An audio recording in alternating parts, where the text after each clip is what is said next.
Salut à toutes et à tous, c'est Antoine, bienvenue dans cette nouvelle vidéo. Alors aujourd'hui, j'ai ramené deux ballons parce qu'on va parler et je vais vous montrer des 4 types de gelots à mettre en place en match pour l'efficacité ou pour différentes situations dans lesquelles tu es au moment où tu dois faire la passe. Alors pourquoi je te fais cette vidéo? J'en avais déjà fait une sur les passes longues, mais là je vais absolument spécifier la chose en te les montrant et en te disant pourquoi il faut les faire. Tu sais très bien que les passes longues c'est super important lorsque tu es défenseur, lorsque tu es milieu, pour basculer un match, pour survoler la défense. Parce que je suis d'accord avec toi que de temps en temps tu peux construire comme fait le Barça. Mais à un moment donné, quand il faut prendre la décision pour basculer la défense, pour faire basculer un match et pour être décisif, il faut maîtriser ce genre de passe. Et si tu ne le sais pas, les recruteurs et les clubs regardent énormément ces capacités de passe chez les joueurs. Parce que c'est vraiment très important. Le football va très vite et la passe longue permet au jeu d'aller encore plus vite.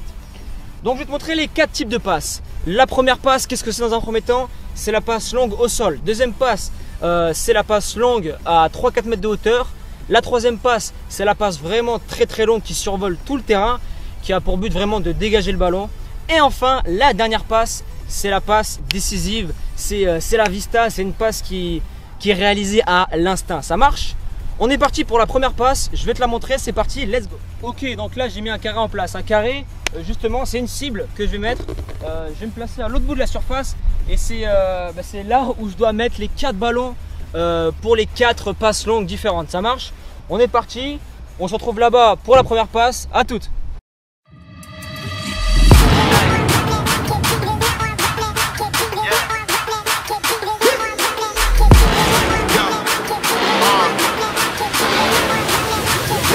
I really doubt they want it, I really doubt they need it, I really doubt they really got the drive to complete it. Now I'm running like Adidas, now I'm running like Adidas, now I'm running like Adidas, now I'm running like Adidas.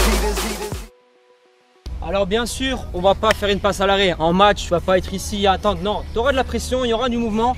Donc c'est pour ça que je t'ai installé ici des plots pour la vivacité, pour la technique avec le ballon.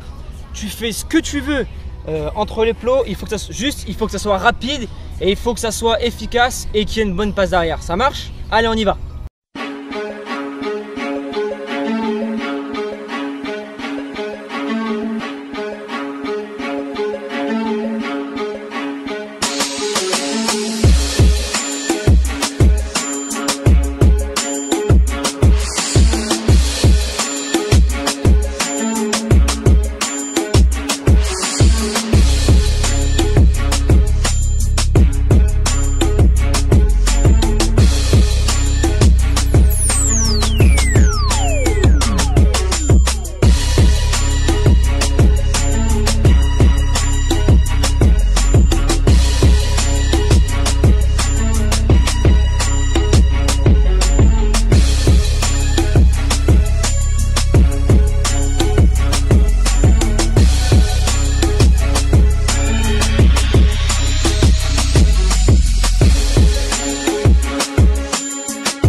Ça c'était la dernière passe. Quand tu veux faire une passe en profondeur, quand tu es numéro 10, c'est la plus dure à réaliser.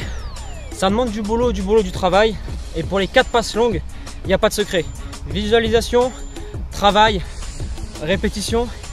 Et tu regardes comment font les pros pour t'en inspirer et pour être beaucoup plus fort dans l'avenir sur ces 4 types de passes longues. Ça marche? J'espère que cette vidéo t'a aidé aujourd'hui sur les passes longues. Essaie de varier. Pied droit, pied gauche, les slaloms avant. Si tu veux, fais des passes avec un ami à toi pour vraiment te mettre en condition. Si tu n'y arrives pas, privilégie la technique dans un premier temps. Vas-y tout doux. Et quand tu arrives à maîtriser la technique, là on met la force et là ça va commencer à être intéressant. Essaie d'avoir les 2 pieds là-dessus. Je sais que c'est dur, je sais que ça va mettre des années à rentrer, mais quand ça rentre, tu vas être un joueur redoutable sur le terrain. Écoute, avec ce beau temps, je vais te laisser là. Persévérance et motivation et on avance ensemble.